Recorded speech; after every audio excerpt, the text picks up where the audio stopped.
आ रही। तो एक वैसे ही बहुत इंपॉर्टेंट सेशन, एक्सपायरी डे हमारे सामने खड़ा है। ऊपर से बहुत सारी चीजें हैं जो डाइजेस्ट करनी है, जिन पर रिएक्ट करना है। खुलते ही सबसे पहले रिएक्ट करना है कल देर रात आई एफओएमसी मीट के आउटकम पर और साथ साथ पॉवेल साहब की कमेंट्री पर। दूसरा, बजट अब केवल आज और कल कर लीजिए तो सिर्फ 2 कारोबारी सत्र दूर है हम यूनियन बजट की संडे की उस प्रेजेंटेशन से पहले। और आज पार्लियामेंट में वित्त मंत्री साहिबा इकोनॉमिक सर्वे टेबल कर रही होंगी। अब वो 11 से 12 के बीच पे कभी भी हो जाता है, कोई प्रिसाइज टाइम इकोनॉमिक सर्वे के टेबल करने का नहीं है, लेकिन पकड़ लीजिए आपकी दोपहर 12 बजे इकोनॉमिक सर्वे टेबल हो रहा होगा। तो फिर लास्ट ईयर की इकोनॉमी का प्रदर्शन, इकोनॉमी का परफॉर्मेंस और साथ साथ आने वाले सालों का आउटलुक। तो सर्वे दरअसल नैरेटिव सेट करेगा और बजट इस नैरेटिव को पॉलिसी एक्शन में तब्दील कर रहा होगा। इसीलिए इंपॉर्टेंट है इकोनॉमिक सर्वे। सीएनबीसी आवाज पे बढ़िया से डिकोड करेंगे गजब के एक्सपर्ट्स के साथ। आज एक और रिजल्ट है डे। पहले तो कल आए वो all important Larsen and Toubro के बाजार बंद होने के बाद आए नंबर्स पर रिएक्ट करना है। दूसरा, आज आईटीसी के इंपॉर्टेंट नंबर्स हैं और आईटीसी के साथ साथ 16 और, तो जब प्रोड्यूसर साहब लिखे थे ना दर्जन भर से ज्यादा, दरअसल आईटीसी प्लस 16 एफएनओ स्टॉक्स कह लीजिए जिनके नंबर्स अवेटेड हैं। तो समझ लीजिए किस तरह का एक्शन है। खैर, रिपब्लिक डे सेलिब्रेशन आज ऑफिशियली एंड हो रहे होंगे बीटिंग द रिट्रीट सेरेमनी के साथ, लेकिन खैर इन सब इवेंट्स डेवलपमेंट्स पे आगे इवेंट्स कैलेंडर पे और डिटेल में बातचीत करूंगा। गिफ्ट निफ्टी के समीकरण रख देता हूं। थोड़ी सी थकावट है, 1/3%। 2 दिन अच्छा रहा, आज 1/3% दबाव के साथ, तकरीबन 90-100 पॉइंट दबाव के साथ हम लोग शुरुआत कर रहे होंगे। ग्लोब का क्विकली मूड दिखा देता हूं, उसके बाद हॉर्मा से जानते हैं कल फेड के फैसले और उसके अलावा क्या क्या इंपॉर्टेंट। हमारे एशियन पियर्स मिला जुला सा कामकाज करते हुए। यूएस का हैंडओवर, कल हम जब क्लोज हो रहे थे यूएस के फ्यूचर्स फ्लैट से 3/4% तक ऊपर थे। डाउ फ्लैट था, 3/4%, कोई नैस्डैक ऊपर था। फ्यूचर्स एक्चुअल सेशन में तीनों एकदम फ्लैट बंद हुए और आज सुबह के फ्यूचर्स भी एकदम फ्लैट ट्रेड कर रहे हैं। तो डाउ तो जैसा छोड़ा था वैसा मिलेगा, बाकी दोनों थोड़ा सा ठंडे मिल रहे हैं जहां छोड़े थे। तो हैंडओवर ठीक सा से थोड़ा एटलीस्ट भाव के लिहाज से थोड़ा सा फीका सा है, पर डेवलपमेंट्स क्या क्या थे वो हरमास से समझते हैं। हरमास भाई साहब, गुड मॉर्निंग। क्या किया, क्या बोले और क्या क्या बाकी इंपॉर्टेंट? गुड मॉर्निंग आशीष। बहुत मुद्दतों के बाद ऐसा कह सकते हैं कि एक ठंडी फेड पॉलिसी थी। ना कोई हेडलाइन बड़ी, ना कोई फैसला बड़ा, क्योंकि अब जेरोम पावेल को भी पता है उनका कार्यकाल ख़त्म होने वाला है, तो उन्हें ज़्यादा कुछ हड़कंप मचाने की ज़रूरत है नहीं। तो ब्याज दरों पे कोई छेड़छाड़ नहीं की गई। अनुमान मुताबिक 3.5 से लेकर 4.25% के बीच में ब्याज दरों को छोड़ा गया है और 3 बार लगातार 25 बेसिस पॉइंट से ब्याज दरों में कटौती करने के बाद एक पॉज फेडरल रिजर्व ने लिया है। इस बार भी स्टीफन मिरन, जो कि फेड के गवर्नर है, जिनका कार्यकाल शनिवार को ख़त्म हो रहा है, उन्होंने 25 बेसिस पॉइंट्स के वोट रेट कट के पक्ष में वोट डाला। और क्रिस्टोफर वॉलर, जो कि एक कंटेंडर है अगले फेड चेयर बनने के, उन्होंने भी 25 बेसिस पॉइंट्स में ब्याज दरों में कटौती के पक्ष में वोट डाला। फेड ने काफ़ी कुछ कहा अपने बयान में, ये कहते हुए कि अर्थव्यवस्था की हालत ठीक है, बेरोजगारी की दर में स्थिरता आ रही है, महंगाई अभी भी थोड़ी सी जो है एलिवेटेड लेवल्स पर बनी हुई है, लेकिन आने वाले डेटा का हम आकलन करेंगे, रिस्क्स का आकलन करेंगे और फिर जाकर के अगली पॉलिसी पे कोई फैसला लेंगे। और जेरोम पावेल से ये पूछा भी गया कि भाई आने वाले फेड चेयर के लिए आपकी कोई सलाह है, जो भी हो। एक ही सलाह दी उन्होंने, राजनीति से दूर रहिए। ये जवाब दिया उन्होंने। और लीसा कुक को लेकर के भी उन्होंने ये कहा कि ये जो मामला है वो फेड की 113 साल के इतिहास का सबसे अहम मामला है, लिहाजा एक फेड चेयर होने के नाते उनका उस सुनवाई में उपस्थित होना ज़रूरी था, क्योंकि आगे वो शायद खुद को नहीं समझा पाते कि वो क्यों नहीं गए। फेड के अलावा 3 बड़ी बिग टेक कंपनियों के नतीजे कल थे। मेटा के, माइक्रोसॉफ्ट के, टेस्ला के। मेटा के नतीजे अनुमान से बेहतर थे, गाइडेंस अनुमान से बेहतर थी। हालांकि रियलिटी लैब्स का उनका AR VR डिवीजन है, उसमें नुकसान जारी है। और साथ ही साथ उन्होंने एक पोस्ट स्क्रिप्ट में ये भी लिखा है कि जो कानूनी मामले चल रहे हैं हमारे, जो इस साल शायद उस पर सुनवाई हो, उससे शायद हमारे फाइनेंशियल परफॉर्मेंस पे थोड़ा सा असर पड़े। लेकिन बाजार ने इस बात को दरकिनार करते हुए आफ्टर आवर्स में शेयर्स लगभग 10% ऊपर थे। माइक्रोसॉफ्ट के नतीजे कमज़ोर थे। अज्योर जो उनका क्लाउड बिजनेस है उसमें ग्रोथ में थोड़ी सी जो है धीमापन देखने मिला पिछले साल के मुकाबले। मार्जिन गाइडेंस अनुमान से कमजोर थी। ऑर्डर बैकलॉग भले ही दुगना हुआ हो, लेकिन उनका जितना भी $600 बिलियन का ऑर्डर बैकलॉग है वो उसमें से 45% तो सिर्फ ओपन एआई से आ रहा है। तो उस कमजोर नतीजों की वजह से स्टॉक जो है आफ्टर आवर्स में 7% नीचे था। टेस्ला के नतीजे जितने खराब आने के अनुमान थे उतने खराब नहीं थे। हालांकि इतिहास ऑन रिकॉर्ड पहली बार सालाना आय में गिरावट देखने मिली है टेस्ला के लिए। और भले ही उनका कोर बिजनेस जो है अच्छा नहीं कर रहा हो, तो इलॉन मस्क जो है दूसरे अपने व्यवसायों पर ध्यान दे रहे हैं। रोबो टैक्सी का एक्सपेंशन हो, चाहे वो रोबोट्स का जो है निर्माण हो, उस पर। और स्टॉक में कोई ज़्यादा बड़ा प्राइस एक्शन देखने नहीं मिला था। तेल के बारे में हम कल बात कर रहे थे, एक जोकर इन द पैक हो सकता है। आज तेल की कीमतें $69 के आसपास अब जाती हुई नजर आ रही है, क्योंकि डोनाल्ड ट्रंप ने चेतावनी दी है कि ईरान के लिए समय जो है वो खत्म होता जा रहा है। और जो जून में हमले हुए थे ईरान पर, उससे ज़्यादा खतरनाक और ख़राब हमले हो सकते हैं अगर ईरान नेगोशिएशन टेबल पर आकर डील साइन ना करे तो। और ईरान ने भी इस बात का जवाब दिया कि हम बातचीत के लिए तैयार है, बशर्ते म्यूचुअल रिस्पेक्ट और हमारे इंटरेस्ट का ख्याल रखा जाए। और अगर पुश किया गया अगर हमें जो है ललकारा गया, तो हम उसका जवाब देंगे and respond like never before. Dollar में गिरावट जो जारी थी वो उसमें थोड़ी सी रुकावट आई है, क्योंकि स्कॉट बेसेंट ने डोनाल्ड ट्रंप के विपरीत एक बयान दिया है कि ये उन्होंने कहा कि हम तो स्ट्रॉन्ग डॉलर के पक्ष में है और हम जापानीज करेंसी मार्केट्स में इंटरवीन नहीं कर रहे हैं। सोना $5500 के पार अब निकल गया है। एक और तेजी जारी है। चांदी $120 के आसपास बनी हुई है। और ट्रेडर्स ये मान के चल रहे हैं कि फेड अगला जो होगा वो ब्याज दरों में कटौती करेगा। आज भी एक अर्निंग्स हैवी डे है। एप्पल के नतीजे आ जाएंगे। साहब का नॉमिनी भी होगा तो वैसे भी शायद उनकी वो एक कंसर्न है। था। तो आज एप्पल के नतीजे हैं, वीजा मास्टर कार्ड के भी नतीजे हैं, उन पर नजर रखिएगा। और बाकी सारे सोना चांदी तो हैंडओवर कैसा? कमोडिटीज में वही उफान, इक्विटीज के लिए फ्लैटिश सा रुझान है। डाउ फ्यूचर्स अभी तो नीचे है, आगे फिर देखेंगे। देखें, ठीक है। ये हो गए ग्लोब के समीकरण। अब भारतीय बाजारों में ऐसे में रणनीति क्या बनानी चाहिए भाई? दो बढ़िया सेशन जब मैं कह रहा था तो परसों आपको याद होगा वो लेट सर्ज आखिरी 1 घंटे का आया था, 0.5% मजबूत बना दिया था भारतीय बाजारों को। और कल के ट्रेडिंग सेशन में भी हमने देखा था वैसे ही लेट सर्ज आया और जिसने 2/3% उछाल दिया। हम कन्विंसिंगली 25,300 के ऊपर अब कामकाज करते हुए। पर समीकरण यहां पे बैठ कैसे रहे और अप्रोच क्या होगा, वीरू से समझ लेते हैं। वीरू भाई साहब, गुड मॉर्निंग। गुड मॉर्निंग आशीष। देखिए आशीष, जितनी कल क्षमता थी निफ्टी की देने की, उसने भरपूर दे दिया, ठीक है ना। आपने एक रोज पहले 50 वेमा से पुल बैक दिया था, आपने 200 वेमा को रीगेन किया 25,154 को। कल जो हम बात कर रहे थे सुबह की, पहला कॉल राइटर्स का जोन है 25,200, 231 के ऊपर निकले तो आप जाएंगे 10 डेमा को टेस्ट करने। 383 पे 10 डेमा पोस्टेड था और 372 यानी RS2 के आसपास गए आप, फिर सिंक हुए, फिर उसको रीगेन करने की कोशिश करिए। जितना पोटेंशियल और टेक्निकल सेटअप में आप जितना दे सकते थे on very first of the series, आपने दिया, भरपूर दिया। अब 10 डेमा पार होगा कि नहीं होगा, सर्कमस्टेंसेस पे डिपेंड करेगा, लिक्विडिटी पे डिपेंड करेगा, या हम रेंज बाउंड रहेंगे या फिर इस रेंज को फिर से हम बाइसेक्ट करेंगे या फिर वायलेट करेंगे ऑन द डाउन साइड। जितना बेस्ट हो सकता था निफ्टी ने दे दिया। Stats all eyes on Shreyas, match का लास्ट बॉल और ये आउट। एक क्वेश्चन है, इनक्रेडिट से लोन मिलेगा? पर्सनल, बिजनेस, एजुकेशन लोन, ये सब मिलेगा।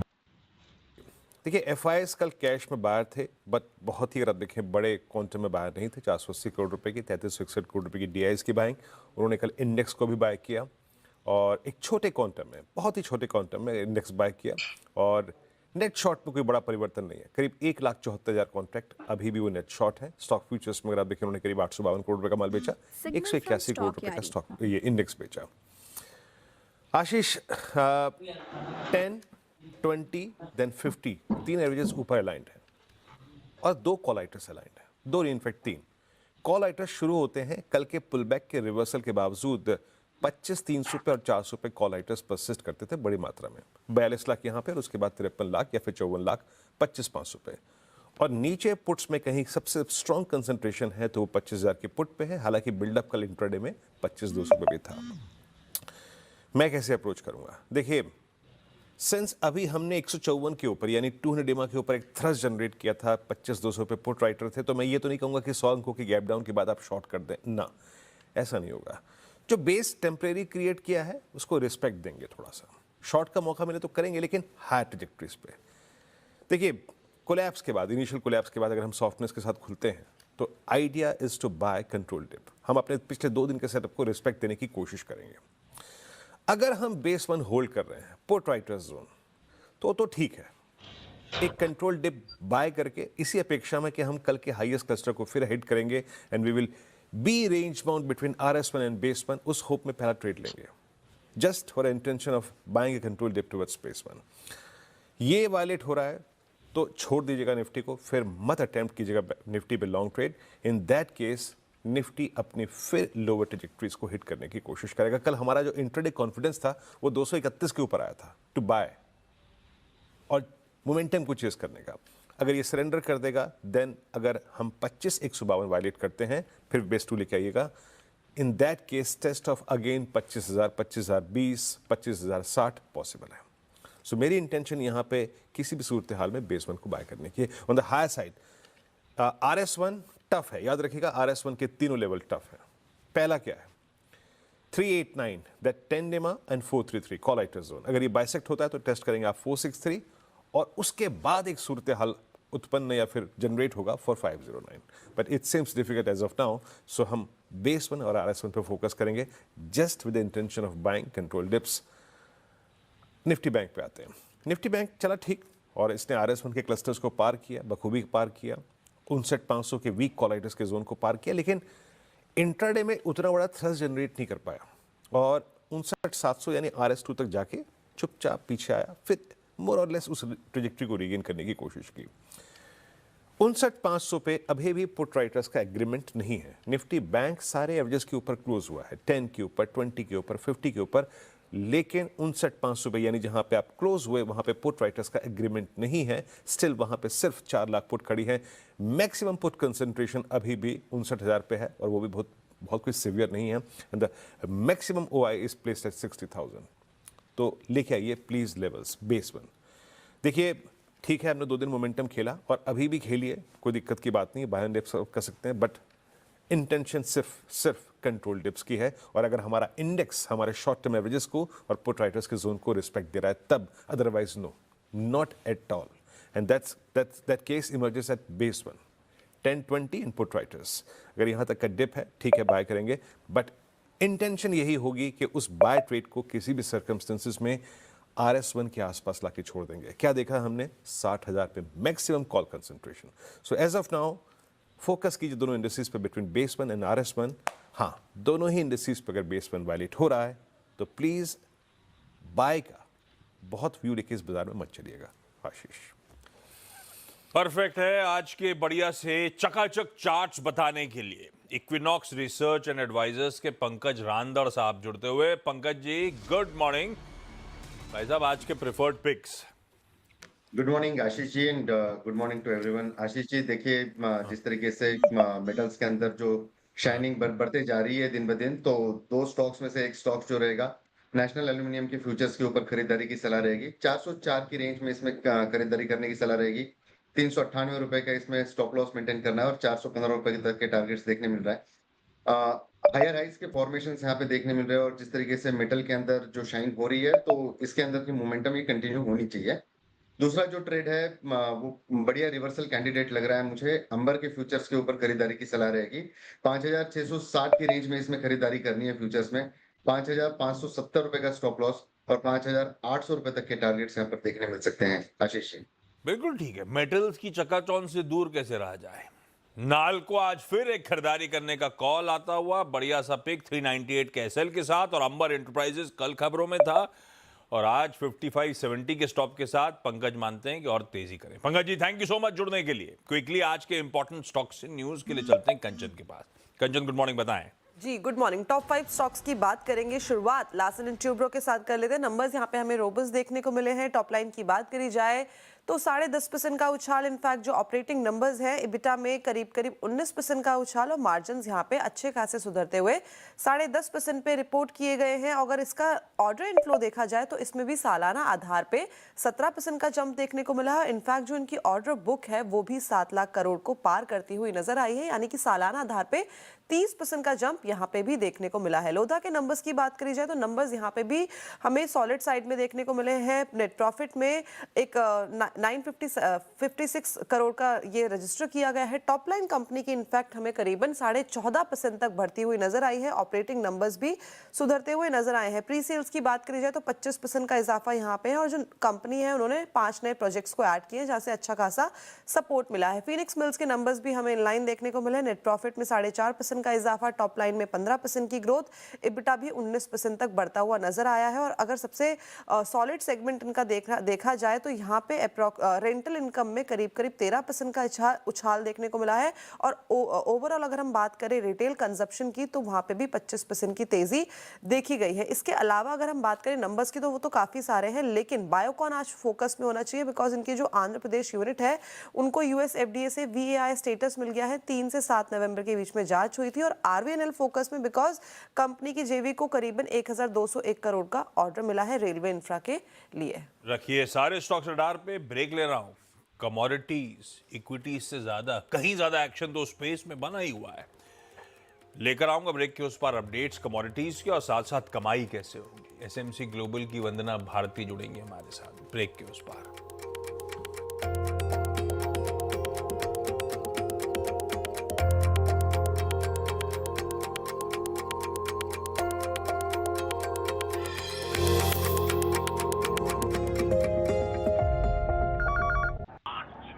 रश्मि, ये मैडम बड़े शहर से छोटे शहर बसने जा रही है, बताओ। अंकल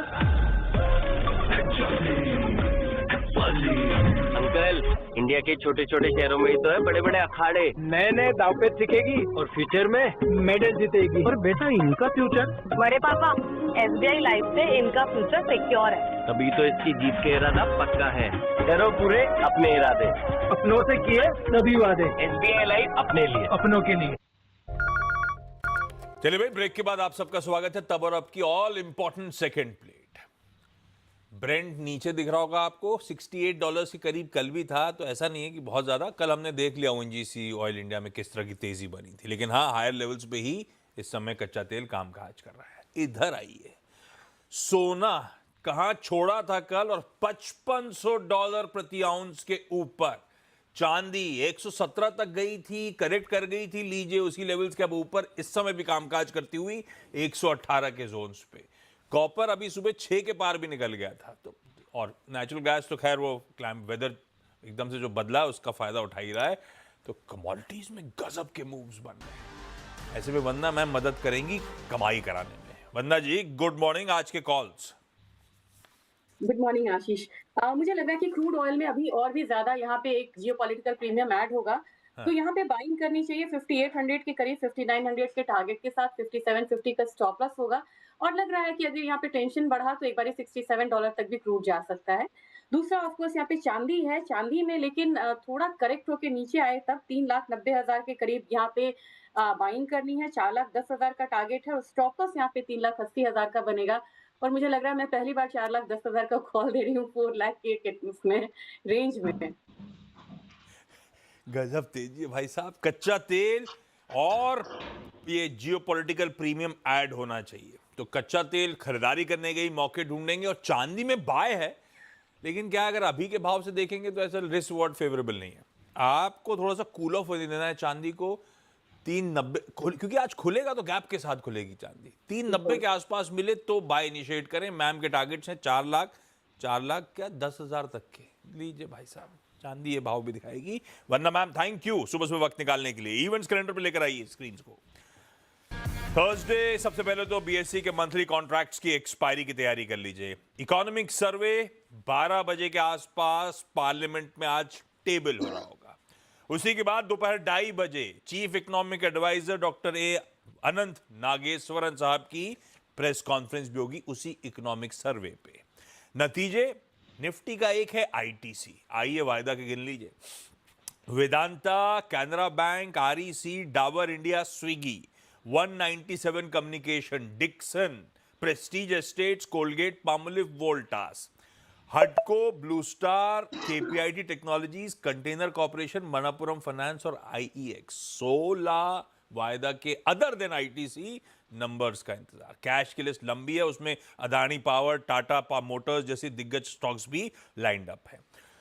गो फैशन की बोर्ड मीटर रिजल्ट्स के साथ साथ बाय बैक प्रपोजल कंसिडर करने के लिए एक्स डिविडेंड जो हो रहे हैं वो आपकी स्क्रीन पर आएंगे। ऐसा कोई निफ्टी वाला नहीं है, लेकिन फिर भी स्क्रीन पर रख देता हूं।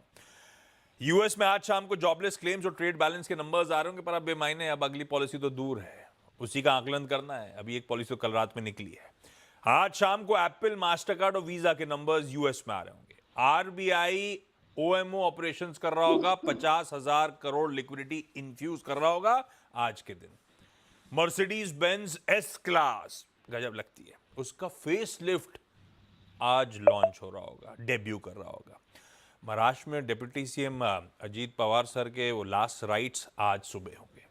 और beating the retreat ceremony, Republic day celebrations continue कर रहे हैं, आज कल्मिनेट कर रहे होंगे बीटिंग द रिट्रीट सेरेमनी के साथ शाम को। बजट के लिए 2 दिन बचे हैं, रोज कुछ ना कुछ चर्चा कर रहे हैं अपन बजट की। आइए ग्राफिक्स वहां पे लेकर आइए।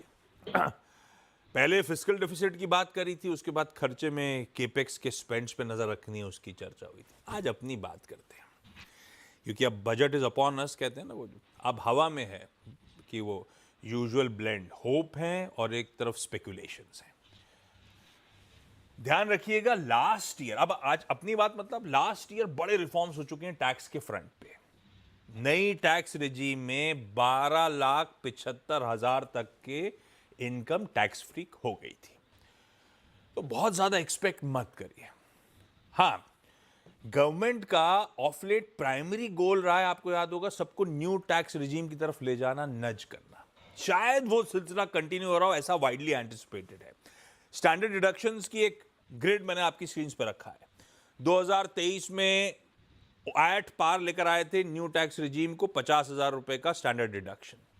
2024 में ओल्ड को तो 50 भी बरकरार रखा था, न्यू को 75 की तरफ नच कर दिया था, मतलब हम लोग शायद उस तरफ जाएं, इसीलिए 75,000 कर दिया गया था स्टैंडर्ड डिडक्शन। 25 में इसमें बदलाव नहीं हुआ था। 2026 यानी कि इस बार के